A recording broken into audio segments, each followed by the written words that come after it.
Just kidding. Yeah, That Dan's idea or Julie's idea? we need something to chuckle at later, right? Well, negative reverse right there. There you go. That probably doesn't make sense to record it, right, Dan? Yeah, I wouldn't think so. All right, Not for so a group like this. there. So all of these items, now we put it's in totality here, but this is truly for a cold call script. However, if Joe goes out to a networking event, he's not going to do the whole thing. He's going to use elements of this in a networking event. And for example, if I'm in a sales meeting, or Brian, if you're in a sales meeting, and a prospect says to you, so tell me, why is it I should buy from you?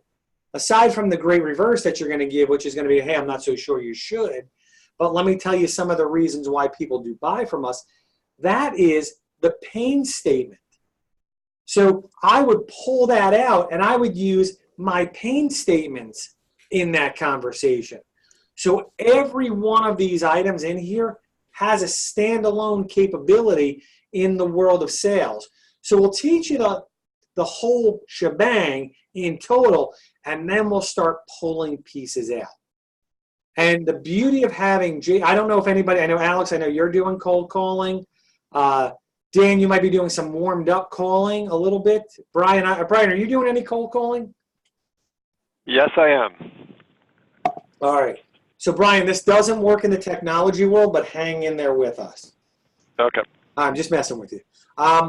But Jason will be a great resource, and Julie will be a great resource to go through what this could sound like. And what's awesome about the way that they do it is I'm going to teach it to you in the order and the steps that you see. They will show you how it's done when you put your own spin onto it.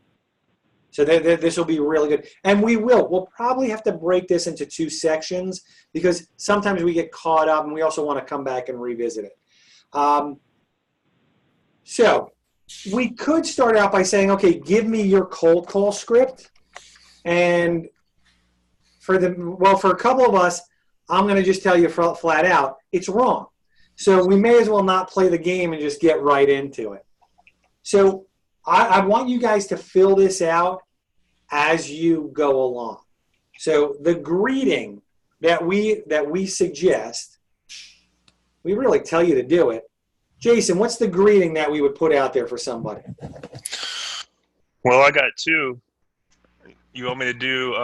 Give us one. Give us one, and we'll have Julie give an alternative. Well, I know which one Julie will do, so I'll do the other. Rings. You pick up. Is this Dave? Boom. Is this Dave? Hey, Dave. This is Jason. You and I have never actually met, and this is a cold call. Would it be okay if I took 30 seconds and tell you why I called? All right, stop right there. So right out of the gate, the greeting that Jason's going to give you is this Dave? Julie, what's your greeting right out of the gate? You're on mute. That was the best greeting she's ever done, too. Well done. Actually, I was sitting there going, gosh, I'm on the spot. I'm like, I just say, hi, this is Julie. And sometimes I say Julie Maxwell, I don't know. And then I just pause. Okay. For as long as I can stand it. Okay. And I say, I'm guessing my name doesn't ring a bell. All right. And they sit there and they actually do sit there and think about it.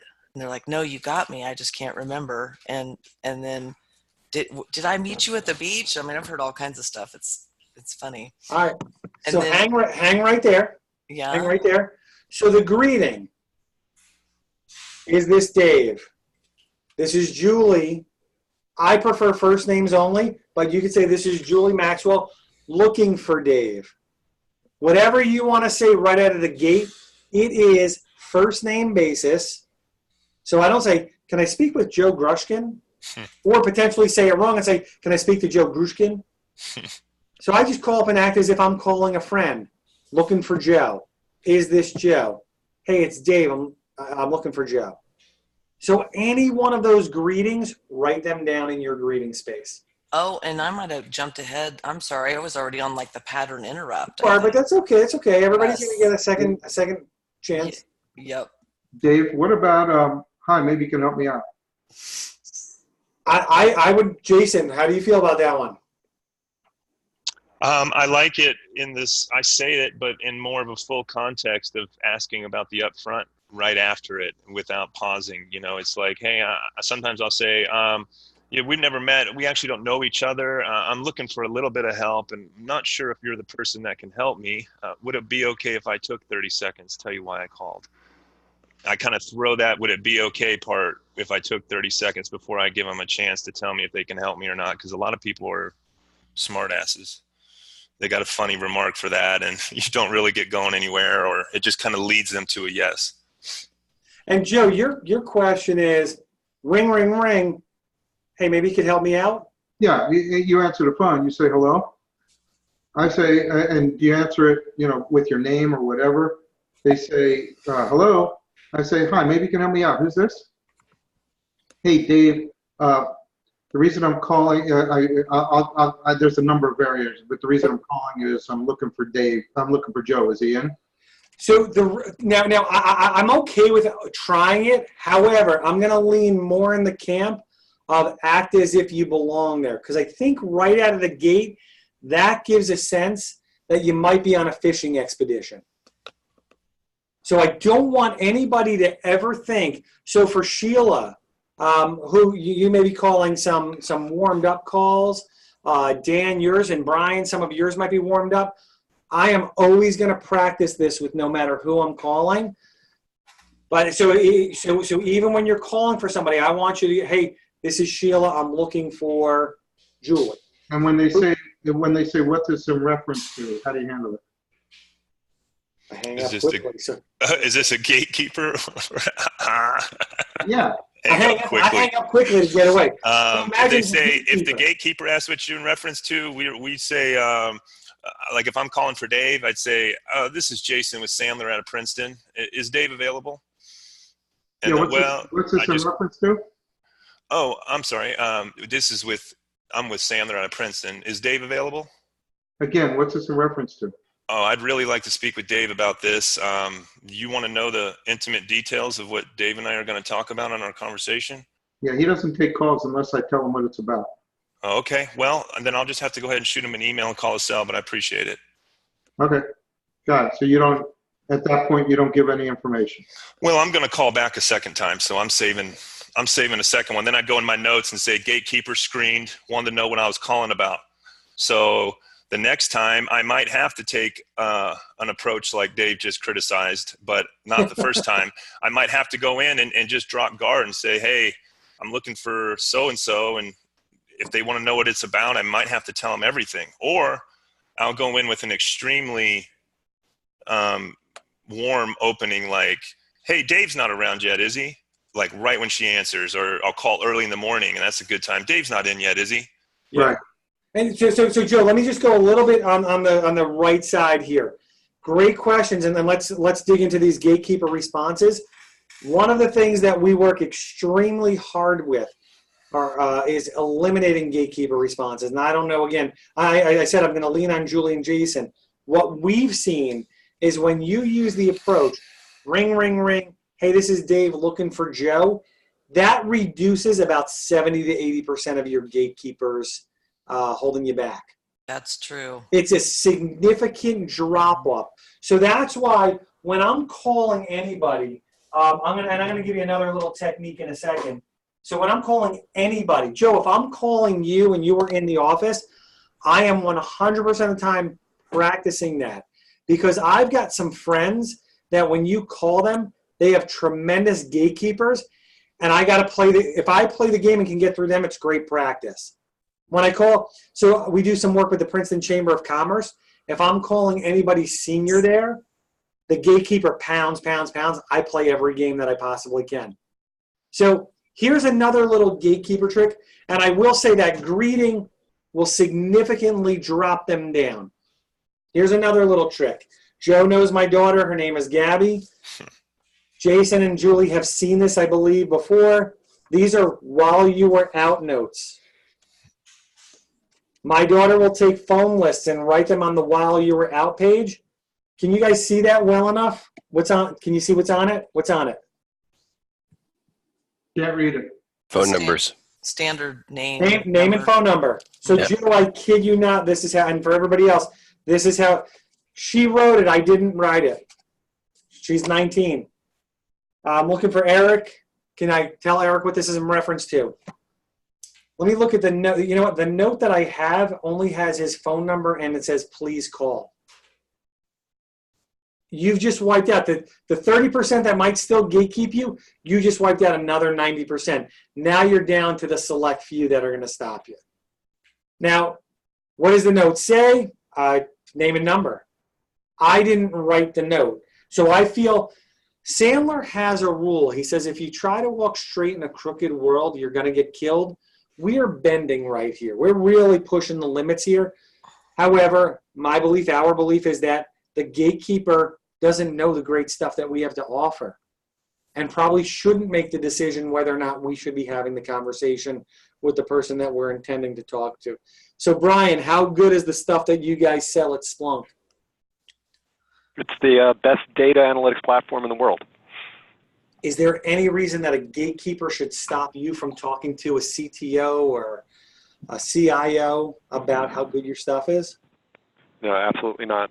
Okay, and not to diminish their role in the company, we just don't want them making the decision. Now, if it does go further, if it does go past those first two gatekeeper responses, I told you we need 2 calls for this because this is exactly what happens. But then it is leaning on things like, hey, Jason, listen, I don't know if you could help me out here. Here's what I'm trying to do. So we fall back and move ourselves into rescue mode.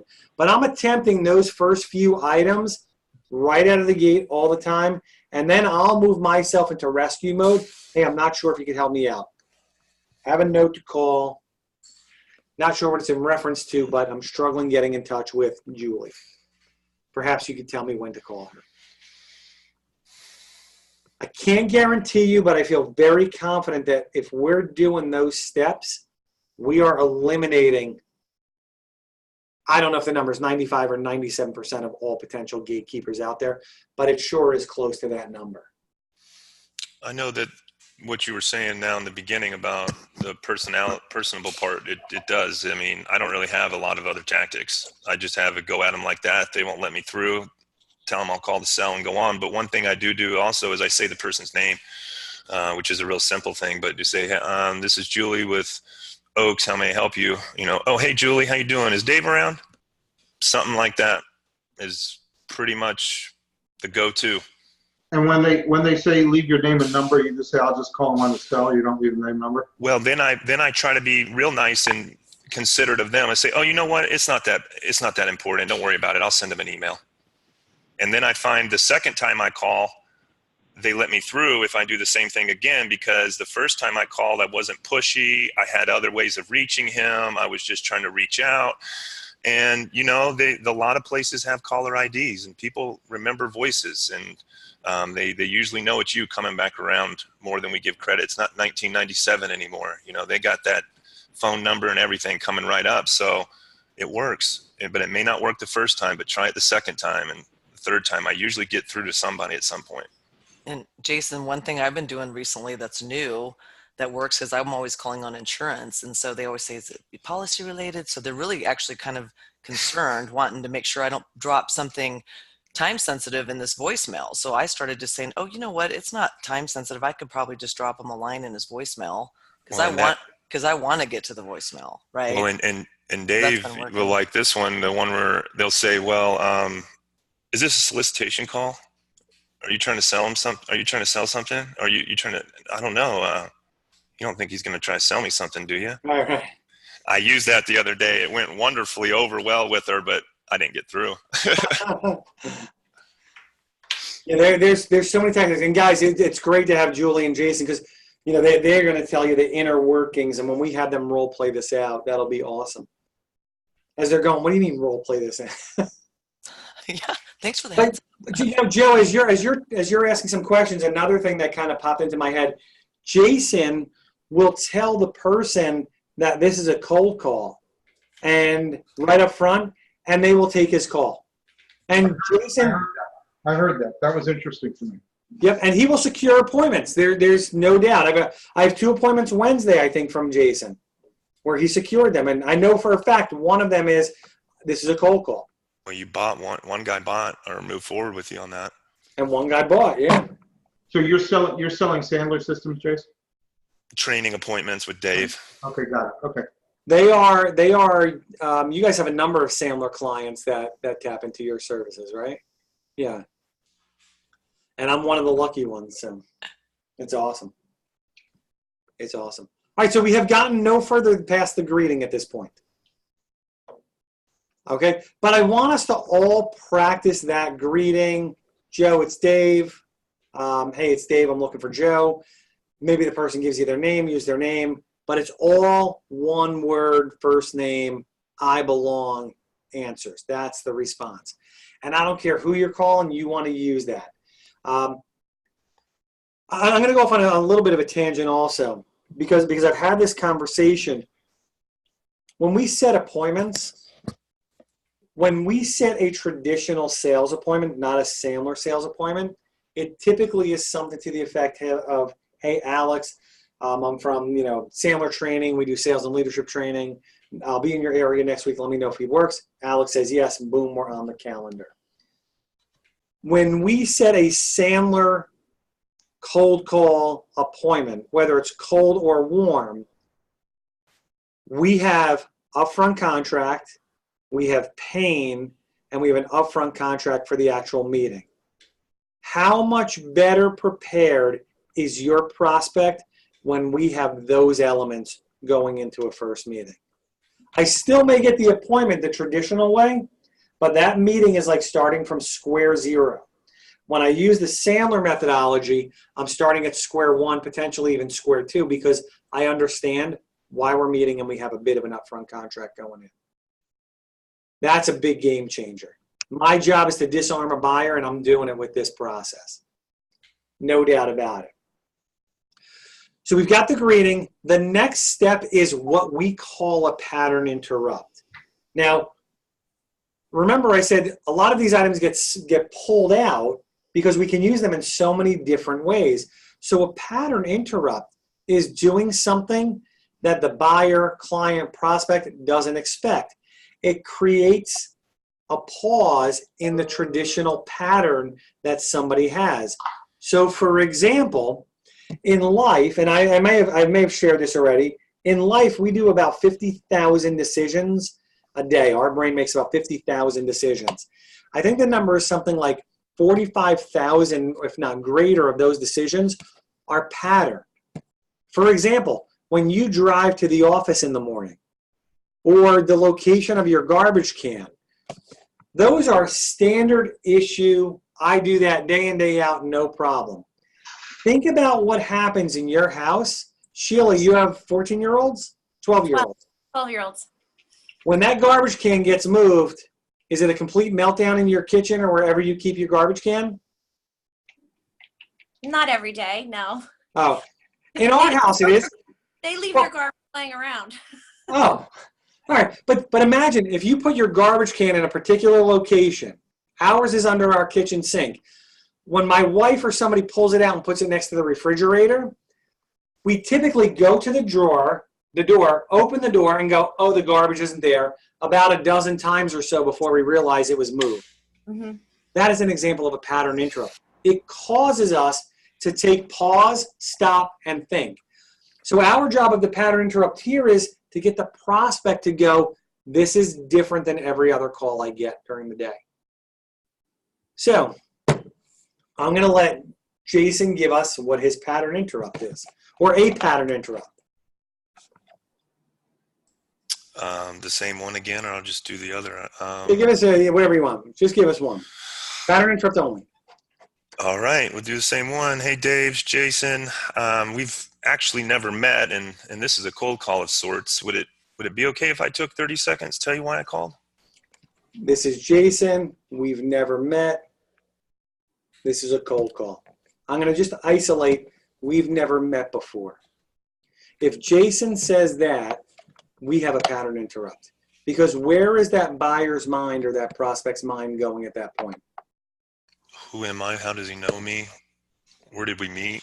Yep. Oh, Julie, where did we meet? Their mind is now thinking about, how do I know this person? Julie, what's your pattern interrupt? Well, I gave that earlier, unfortunately. Give it again. Give it again. I'm Yep, making yep. Sorry about that. I didn't do the greeting. So, hi, my name is Julie. I pause, and then I'm guessing my name doesn't ring a bell.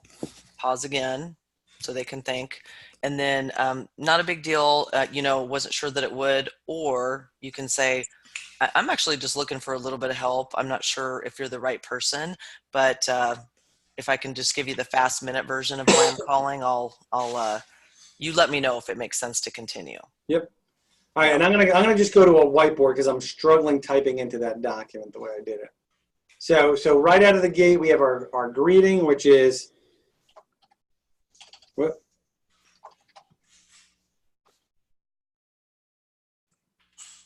there's our greeting, and I'll stretch that a little bit. And then our pattern interrupt is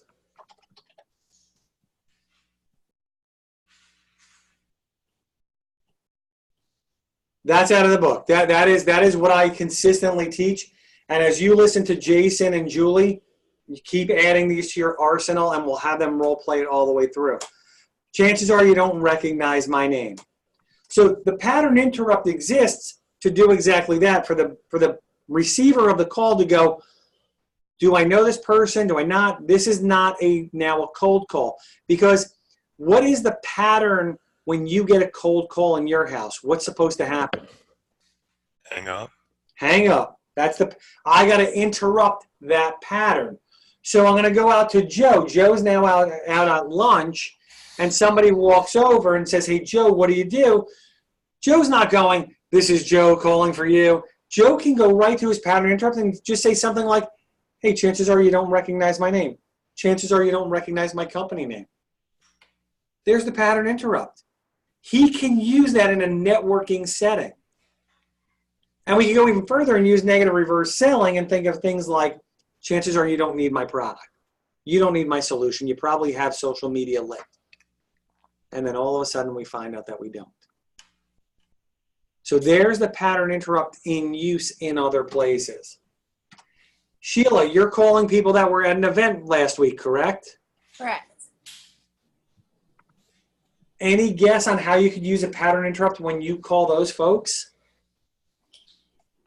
When I have in the past, I've mentioned Denise's name, and then I'll say, if you don't remember her, it's fine because you've been so busy, or you heard so many speakers at the conference. Just kind of give them an out.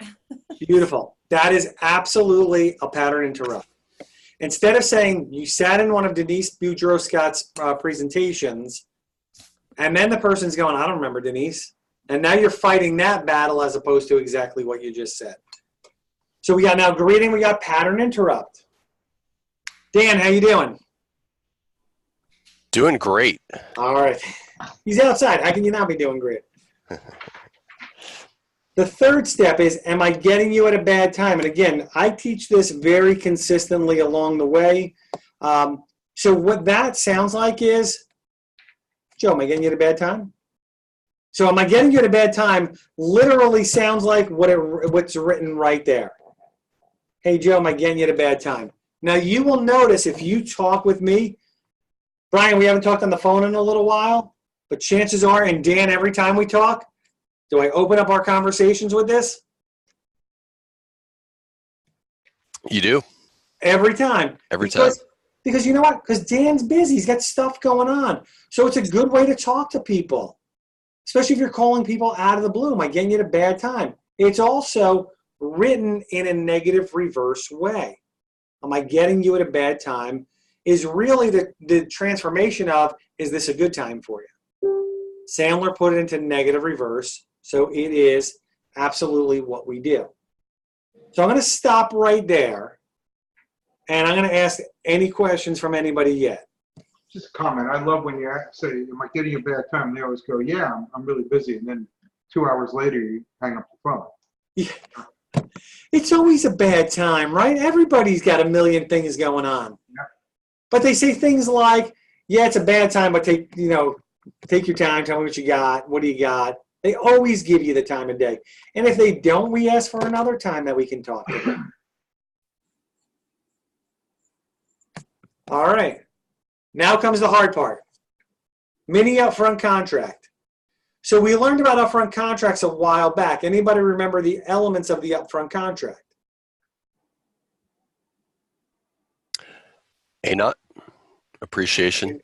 Okay.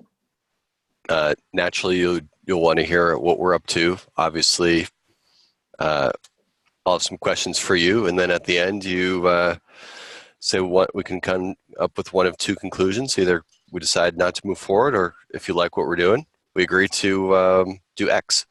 Beautiful. Now, Dan, what's the problem with trying to do an upfront contract when you're making a cold call? They don't know who you are. They got no freaking idea that you're even calling. You haven't Oh, they don't know who you are. built any value. We haven't built any value. Why would they give us any time? So we've got to create the time, but it's got to be a one-sided upfront contract. So Julie, can you give us an example of what maybe a mini upfront contract would sound like? Yes. 1 second here. I was actually pulling it up because I had a feeling that was coming next. So I do this with all my meetings. I don't do this with my prospect calls, but all my meetings, my client meetings. Yep. So hold on 1 second. Okay, so I say thanks again for taking this meeting. I appreciate you sharing some time with me today. We did carve out 45 minutes for the meeting today. Does that still work for you? And then they answer. And then naturally, you're going to have some questions for me. I want to make sure that I answer all of those. Obviously, I'll have some questions for you as it relates to prospecting. And then I say, now typically we'll be looking at one of three outcomes from today's meeting. If at any point during our conversation you feel like we may not be the right fit for you, are you okay letting me know that? Okay. And they answer. And then I say, and if I hear something that isn't going to be in our wheelhouse, I'll do the same for you. And who knows, at the end of the meeting, we may both decide to take next steps. Does that sound good? Yep. All right, so let me go back to the actual prospecting call. And what does that mini upfront contract sound like? So Jason, Justin, Jason, do you want to give us that mini upfront contract in the actual prospecting call? Yeah. Hold on. All right. So help me. I just say, would it be okay if I took 30 seconds to tell you the reason I called, and you can tell me if it makes sense to continue? Is that fair? Perfect.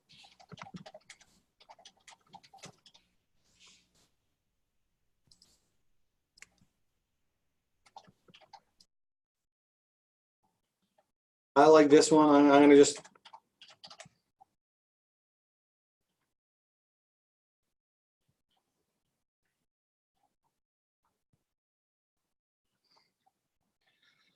So would it be, I'm going to just take what you guys were saying and just kind of wordsmith a little bit. Would it be okay if I took 30 seconds, tell you why I'm calling, and at the end, you can kick me to the curb or we can have a further conversation?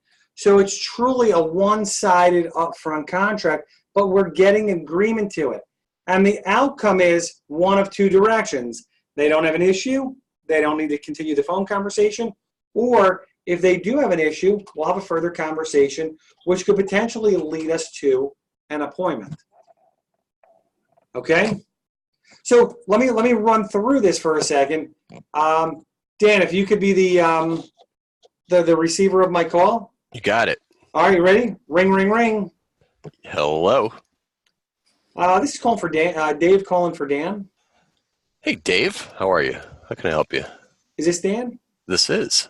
Hey, Dan, this is Dave Trapani from Sandler Training. Chances are you don't recognize my name. Dave Trapani. The actor? That's exactly what happens. They don't say the actor.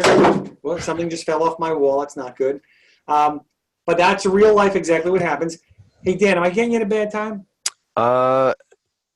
Go ahead. Hey, would it be okay if I took 30 seconds? I'll tell you why I'm calling. At the end of that 30 seconds, you can kick me to the curb, or we can have a further conversation. Would that be okay? Yeah, you got 25. Shoot. Beautiful. Now, everybody good with that? Does anybody want to take a dry run or practice? I'll open it up if anybody wants to give it a practice. I'm not seeing many. That was incredible. Many offers. It was a great experience, guys. You should definitely jump in. No, it just makes sense. Okay. So now we get into the meat, and I'm hoping we can get through the next couple of sections so we can give you some homework to do here. So all of this stuff, you can strip this out and use it in other places. For example, I'm going to use my pattern interrupt in a lot of different places. I'm going to use, hey, is this a bad time for you? When I call, whether it's a client, may not even be a cold call. I'm always setting up my upfront contract. But now we need to get into the meat and potatoes of what we're calling for. If you've done this in the first 10 to 14 seconds, you will have a higher rate of people staying on the phone with you. We don't have scientific data. We have some analytics from clients that we've worked with. The results are ridiculous. It works every time. What we are doing is we're disarming the buyer to take your call. The whole front end of this call is designed to disarm the buyer. So now we get into what's called the capsule summary. And this is where you finally start to talk about what it is you do. If you notice, we don't open up with that. We're not pitching a product. We're following a process to disarm somebody so they allow us to have a further conversation. So the capsule summary, Jason, do you want to give the Sandler capsule summary? Just give us a rough one. Yeah, I'll put you on the spot again. All right. So I'm with Sandler Training out of Princeton. Just curious, have you ever heard of Sandler Training? Never. All right. Well, we've been around over 50 years, and we're a sales training, Salesforce development company. Basically, we're in the business of helping companies who are struggling to get to the next level of their business. Not sure if that's a concern for you. That means a lot of different things to a lot of different people. Stop right there. So did you catch the capsule summary is him plugging Sandler? This is the spot in the call where we give a little bit of a summary about what it is that we do. Perfect, Jason. So have you ever heard of Sandler? No, I haven't. Well, we're in the sales training and leadership training world, help companies that are looking to get to the next level. That line actually did create the sale that I got of an appointment Jason set up. The guy said we are looking to get to the next level. And the beauty of Jason's appointment was he said the guy's looking to get to the next level. Yeah, that's what he told me was the reason he kept listening, because I said what he had just said the day before. And did you use his first name when you called? Oh yeah, every Good time. Stuff. Every time. I won't ever use the last, unless the first name is so hard to understand what it might be. I might go with the last name, but very rare. All right, so I want everybody to take 60 seconds and write down your capsule summary. This is about, 2 or 3 sentences of what you do, 2 to 4 sentences of what it is you do. This is the moment you get to give a little bit of info.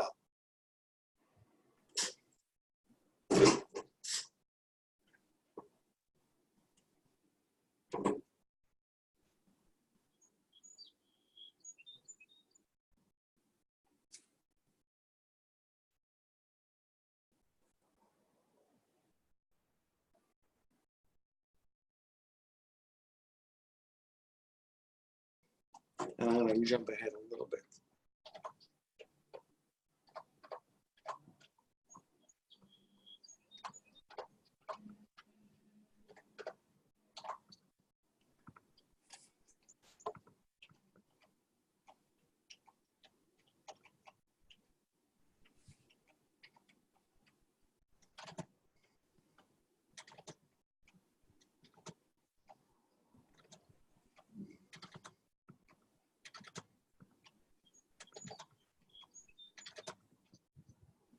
All right, anybody want to give a shot to their capsule summary?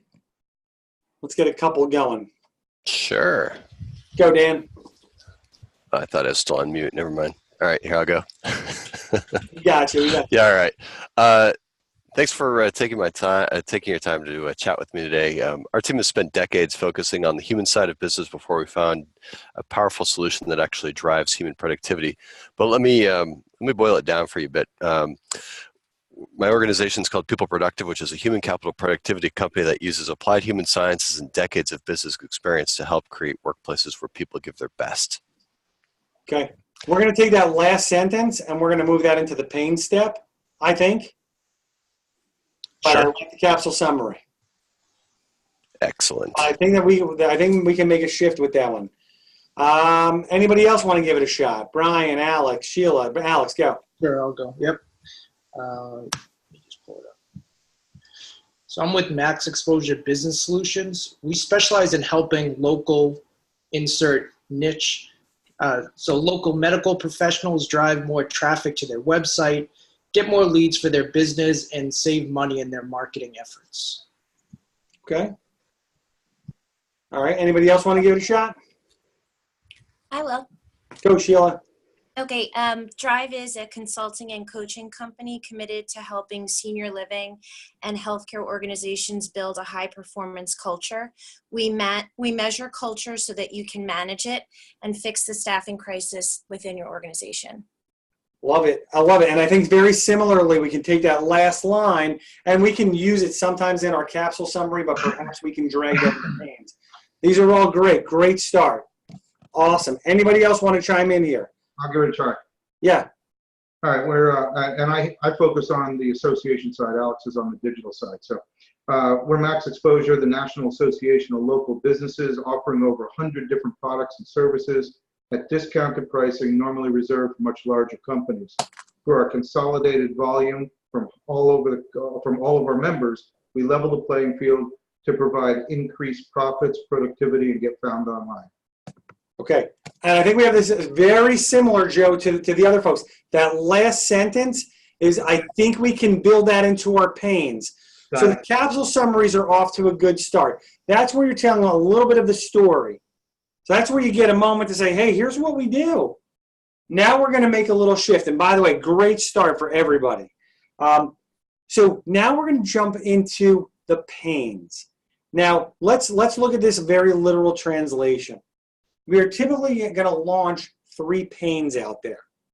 And what pains are in the Sandler world is it's taking what it is you do, how you help your customers, and what you want them to avoid. So we're going to frame it up almost in a third-party story, and we're going to use this little acronym that you see on the left side of your screen called FUDWACAT.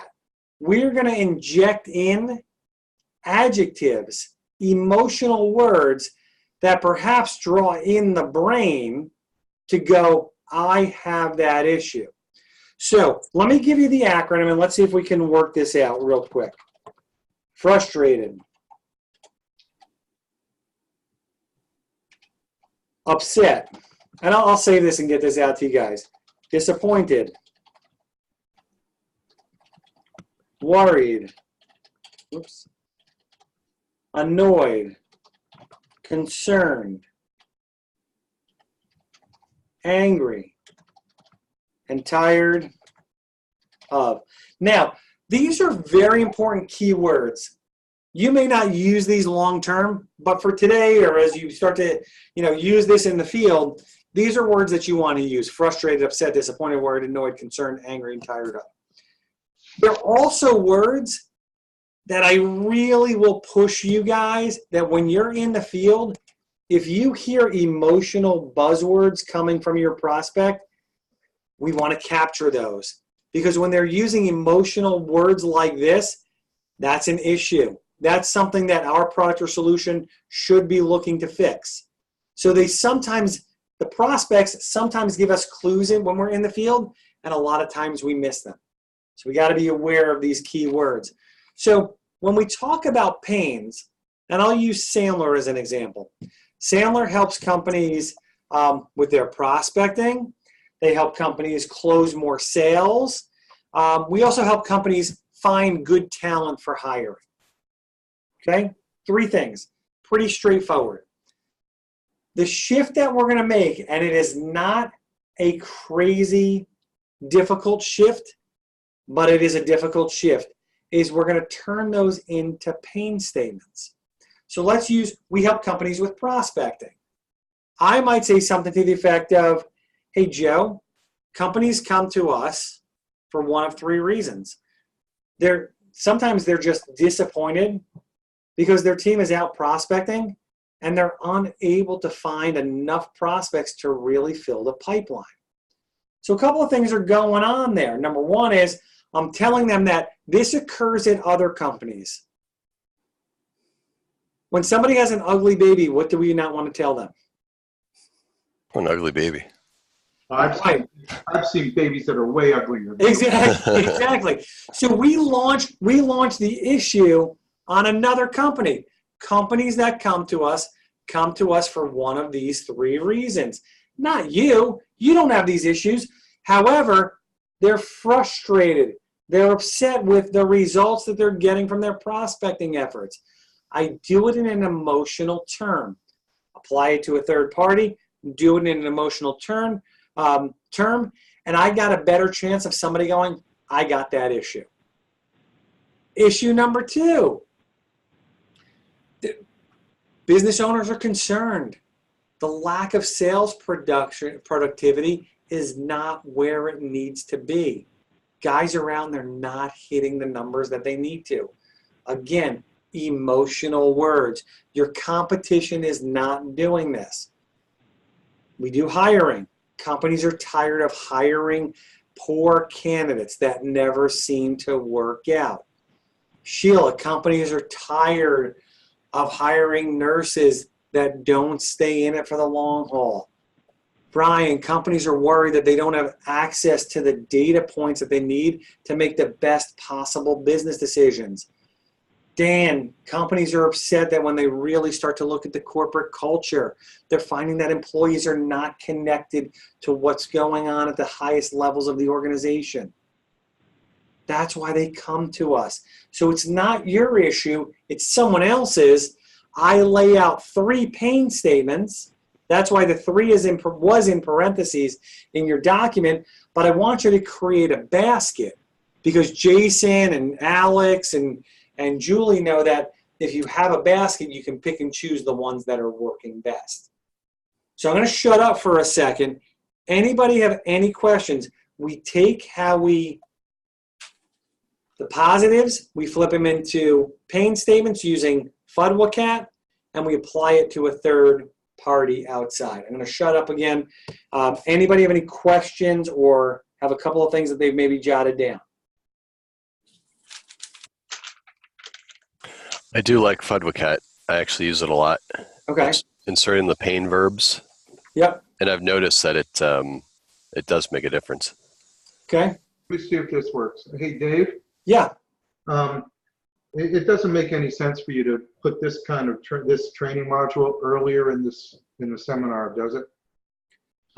Joe, when I've spoken to other clients, here's what they tell me. This is a catch-22 on this one. If you do this one early because we don't understand all the Sandler reversing and things like that, they reject it. It could be rejected. And also Jason, and again, anybody that's using this knows that the objective is to get into a conversation, and that conversation is built out of reverses. So it's really, even when I teach. The answer is excellent. And yeah. I'm sitting here going, fuck me, why didn't I learn this 12 weeks ago, I know. Excuse my French, everybody. And I have companies that say we need cold calling training, and I say, well, it's got to be 4 to 6 sessions. And they go, why? I say, because I got to teach you other stuff. No, we just want the cold calling piece. It doesn't work without understanding reversing. Yeah. It doesn't work without understanding upfront contracts. So it's really a catch-22. Good answer. Yep. Anybody, Sheila, Brian, Alex, anybody have pain statement that you want to run by me, or that you want to throw out there? I'll jump in. I got one. Yeah, let's go, Joe. Let's go from top to bottom, Joe. So most companies are frustrated with their productivity, or all business owners are concerned about profits. We're talking about that, or do we want to do it from the reverse? Do it deeper. Yeah, go deeper. All companies. Unlike you, most business owners are concerned about profits. Can you give a little more substance there? Their profitability and looking for ways to increase profits. Beautiful. Okay. And so is that by cutting costs, or is that by doing some other technology spend? Got it. So you'd be more specific about, increase profits by lowering their costs and increasing productivity. Yeah, and Joe, don't one of the disservices that I do, I think, and maybe it's Sandler, is we call this the 30-second commercial. So we feel like we have 30 seconds. You got more than 30 seconds.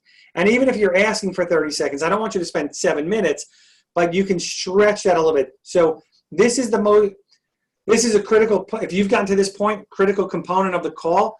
Feel free to add some substance there so people really get the picture. Dan, you jump in now.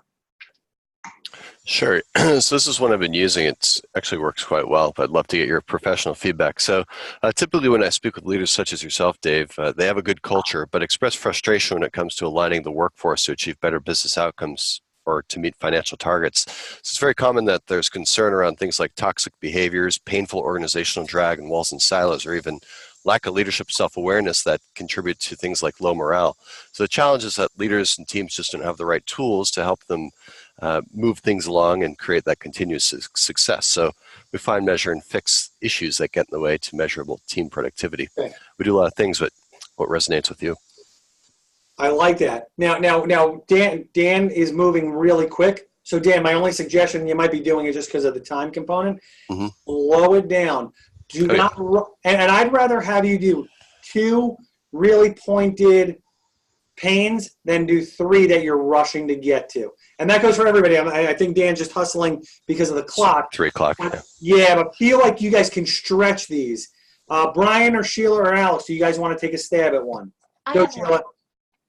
So senior living organizations that work with us are tired of recruitment challenges that leave open positions and increased agency costs. Love it. I mean, how crystal clear is that, guys? We don't even work in that industry and we get it. Sheila, that's spot on. Keep building off of those. Brian or Alex, do you guys want to take a stab at one? I could take a stab at one. Go, Brian. Yeah, companies typically come to us because they're concerned that they don't have the security visibility necessary to keep their assets safe. I think that sounds great. I think your tonality was really good. And again, this is a place where we're playing with our tonality. Alex, jump in. Yeah, so one of the things, I'll make this quick, but I want to run by you, is one of the things that I run into is when I'm talking to different niches, my pain statement evolves. Yep. So I don't know if, and this is why I want to maybe get some time this week, and we'll talk after this call, but maybe there's a way to consolidate that so that I'm not having to constantly change up my pain statement. But yeah. I think that's a good question. So a couple of things. One is let's get a call scheduled to dig into that. Sometimes, and here's my suggestion: build out 5 pain statements. Sometimes we can dovetail them together to create one pain statement that hits a couple of marks, but it's very efficient. If that makes some sense. However, Alex, we should never be concerned. Sometimes it's better to have vertical or niche specific pain statements depending upon who you're talking to, because you really want to hit home that they've got an issue that they're unaware of. So we can work that out. Hey, Dave, Yes. does sarcasm work? And sarcasm works. Yeah. Well, like, how would you use it? Let's hear it. I'm sure you love those credit card processing merchant fees. Hey, look, some of the clients that we work with are frustrated. I mean, we would have to see how that plays out. Very few of our clients love the credit card. You might like this, but very few love the. All right. Yeah, you can play off it. This is the spot of the call that gives you a lot of movement. And that's why I really like Julie and Jason on our next call to give us some of those stories. So here's going to be the homework. Everyone's going to have homework. You got to write this out. Again, we're calling it a 30-second commercial. Throw that out. If I go into a meeting, call it a $500 million company, and they say, "Can you tell me what you do?" I go, "I'm glad you asked. Don't know if any of this stuff is going on with you, but we work with clients that are frustrated with blah, blah. They're tired of this. They're concerned about this." I'm not doing the front end, but there's my 30-second commercial making it into a live sales meeting. I want you guys to write this out from start to finish. I want you to come up with 5 pains using FUDWCAT. Next time we get together, we'll have you role play it, and then we'll work through the hook question. Now, Dan, you had a great hook question. Can you share it again? Yeah, sure. So my hook question is, we do a lot of things, but what are some of the things that I covered that you find relevant in your world? What are the things that I covered? I like to tee up. I'm not sure if any of this is going on with you. I'm taking it out of context. However, which of these items would you like to cover? Which one of these is going on in your business? That's all that the hook question is. It's a forced choice answer. So I want everybody to complete this worksheet up to that point. And when we come back, we will do another deep dive into this. Hopefully enough time for everybody to role play it, get into a little bit of the questioning, the appointment setting. If not, we'll come back and do that again. And then perhaps we got time for Julie and Jason to share some of their real life calls and how they do it, because it shows how you can bend this into your own so you own it. This also is a good time. I know Alex and I will catch up. Dan and I have caught up quite a bit offline. I always talk to a couple of other folks. But if you guys need anything, give a holler. And if anybody wants to run through this, send me an email when you've got it ready. Hey, Dave, let's spend 15, 30 minutes, whatever it is, and we'll dig into it with you.